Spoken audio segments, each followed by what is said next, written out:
반갑습니다. 문정교회 청년들과 함께하고 있는 금교준 목사라고 합니다. 반갑습니다. 오늘 주제는 간단히 말하면 크리스마스예요. 오늘 크리스마스는 어떤 날이고 우리가 왜 크리스마스를 지키게 됐고 어떤 의미가 있는가 여기에 대해서 간단히 제가 아는 데까지 설명해 드리고 같이 얘기하고 싶어서 콘텐츠를 찍게 됐습니다. 좀 실망스러울 수 있겠지만 솔직하게 말씀을 드리면 몰라요. 알지 못합니다. 사실은 연도도 안 정확한데 날짜는 더 몰라요. 일단 예수님께서 태어나신 때가 언제느냐 연도에 대해서는 의견은 모아져 있는데 우리가 생각하는 것처럼 1년 0년 그때는 아닙니다. 예수님께서 태어나셨던 때는 아마도 지금 기원전 4년 정도로 추정을 하고 있고요. 그때가 헤롯 대왕이 사망했던 때거든요. 그래서 많은 학자들은 대부분 기원전 6년에서 4년 사이 그 즈음이 아닐까라고 추정을 하고 있고요. 그걸 왜 우리가 잘 모르냐면 초대교회는 예수님이 언제 태어났는가 이 자체에는 큰 관심이 없었고 그 사회 자체가 영아 사망률이 너무 높았다 보니까 아이 한 명 한 명이 언제 태어났느냐 그 날짜를 정확히 기억해서 축하해주는 그런 분위기도 아니었어요. 그냥 하루하루 생존이 급급한 그런 날, 그 사람이 뭘 했는가 업적 이런 게 그 사람이 태어난 날보다는 훨씬 더 중요하게 여겨지는 사회 분위기였습니다. 그래도 12월 25일로 결정되게 된 몇 가지 가설들을 말씀드리면요, 첫 번째 가설이 이거예요.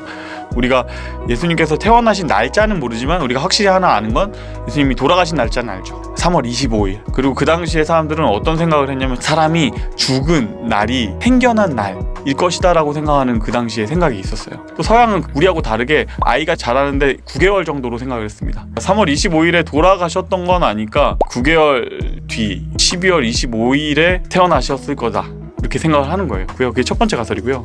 그리고 또 한 가지의 가설은 로마 제국이 임의로 정한 날짜다라는 거죠. 이게 조금 더 유력하죠. 그 당시에 한 12월 25일은 임의 절기였어요. 임의 행사가 정해져 있었는데 이름은 좀 이상하지만 무적의 태양신 소울 임픽투스라는 어떤 태양신을 경배한 그런 날이 있었는데 그날은 뭐냐면 동지 날입니다. 태양빛이 가장 약해졌다가 다시 강해지기 시작하는 경계가 되는 그날을 가지고 태양이 다시 강해진다라는 것을 축하하는 날이었는데 그 시점이 세상에 빛으로 오신 예수님을 경축하고 축하하기에는 되게 적합한 날이었던 것이죠. 어쨌든 확실한 건 3세기 어느 때부터 예수님의 생일을 이때로 정하고 지키기 시작했다. 이것이 가장 확실해요. 크리스마스는 되게 오랜 시간에 걸쳐서 변화된 절기예요. 그 크리스마스란 이름 자체가 크라이스트 그리고 메스예요. 예수님을 오신 기념하는 미사 이게 핵심이었거든요. 그래서 처음에 한 초기 3, 4세기에는 그냥 조용히 신자들끼리 모여가지고 드리는 예배에 가까웠어요.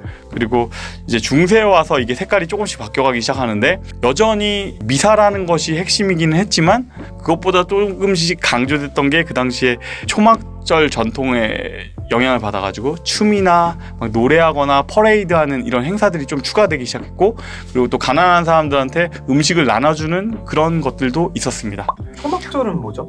초막절은 유대인의 절기인데 초막절엔 유대인들은 이제 모여가지고 일종의 축제를 벌여요. 거기에서 영감을 받았던 것 같아요. 그리고 15세기 지나서면서 종교개혁이라는 하나의 분기점이 생기죠. 그 당시에 청교들은 이제 크리스마스라는 이 절기가 이런 형식으로 지켜지는 걸 반대했지만 그 외에 뭐 루터교나 성공회는 이 절기를 가정 중심의 따뜻한 절기로 발전시키기 시작하는 계기가 그때쯤에 있었고요. 19세기의 빅토리아 시대쯤에 와서는 이게 더 색깔이 강해지고 더 확실해집니다. 그래서 우리가 아는 것들이 그때 막 생기기 시작한 거죠. 뭐 크리스마스 트리라든가 아니면 내 주변의 친지들, 가족들한테 보내는 크리스마스 카드가 발생했고 그 외의 심볼들, 양말, 벨 뭐 이런 것들도 발생하기 시작했고요. 그러다가 이제 진짜로 많이 바뀌는 건 20세기입니다. 20세기에 들어와가지고는 크리스마스는 상업적이고 전 세계인이 누리는 축제 같은 분위기로 그러면서 종교색은 조금은 줄어든 그런 형태로 바뀌어가기 시작했는데 그 중심에는 미국이 있죠. 상업화의 중심에는 늘 미국이 있고 크리스마스가 마케팅을 위한 최고의 도구였거든요. 선물 교환, 그리고 쇼핑, 그리고 심볼릭한 캐릭터들, 산타클로스 아니면 뭐 루돌프, 특별히 뭐 루돌프 같은 경우엔 미국의 한 백화점에서 마케팅 목적으로 만들어진 캐릭터인데 사실은 제일 근본은 없죠. 그렇지만 하나의 흐름이 됐고 크리스마스를 상징하는 심볼이 됐고 그리고 한국에 와서는 요즘은 느낌은 거의 커플들의 축제가 되지 않았나. 계속해서 크리스마스는 바뀌어가고 있는 것 같아요. 산타는 성경에 안 나오죠. 왜냐면 성경 이후 시대의 사람이었고요. 산타는 간단히 말하면 4세기에 소아시아, 그러니까 지금 터키 지역에 있는 미라라는 지역이 있거든요. 그 지역의 대주교였어요. 니콜라스라는 주교였는데 그분이 이렇게 가난한 사람들 돕거나 어린이들 돕는 자선 사업가로 굉장히 유명했고, 그 사람의 되게 가장 유명한 일화는 그 가난한 집 딸들을 위해서 결혼을 위한 지참금들을 준비 못하는 사람도 있거든요. 근데 그 사람들을 위해서 굴뚝에다가 이렇게 금화를 던져 넣어주는 뭐 이런 일들을 했는데 그게 굉장히 유명해지고 이 사람에 대해서 좋은 이미지가 생긴 거죠.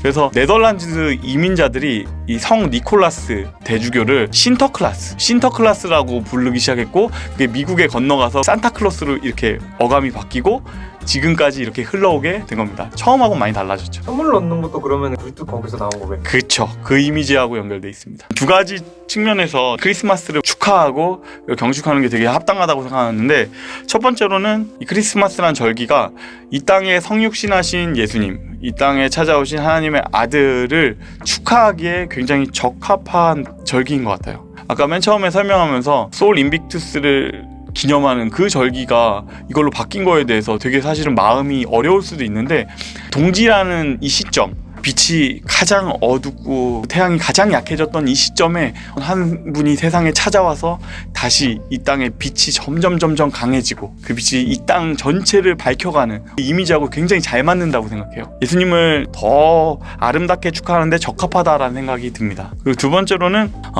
기독교 전통에서 예수님의 태어나심을 가지고요, 삶의 절기를 1년 단위로 재구성을 해요. 12월이 첫 시작이에요. 대림절이라고 해서 예수님의 탄생을 기다리는 절기가 먼저 있고요. 그 시간을 지나서 진짜 예수님께서 오신 성탄절이 있고, 그리고 조금 더 지나서는 예수님의 고통당하시는 시간들을 우리가 묵상하면서 지나가는 사순절이 있고, 그리고 그분의 죽으심과 부활하심이 있는 부활절이 있고, 그 이후에는 기쁨의 50일이 또 시작되고, 기쁨의 50일을 누린 다음에는 추수감사절로 해서 한 해가 마무리되죠. 그리고 또 그 다음에는 예수님의 오심을 기다리는 대림절로 해서 한 해를 다시 준비하기 시작하는, 이게 우리가 알고 있고 기념하고 있는 한 해의 기독교 안에서의 절기의 의미예요. 그런 면에서 11월 25일에 크리스마스를 우리가 같이 축하한다는 거는 단순히 그냥 빨간 날이 하나 더 늘어서 좋다라기보다는 우리의 삶의 궤적을 그분의 삶의 궤적과 맞춰간다라는 의미에서 굉장히 적합하다고 생각을 합니다. 오늘 첫 촬영이어가지고 저도 약간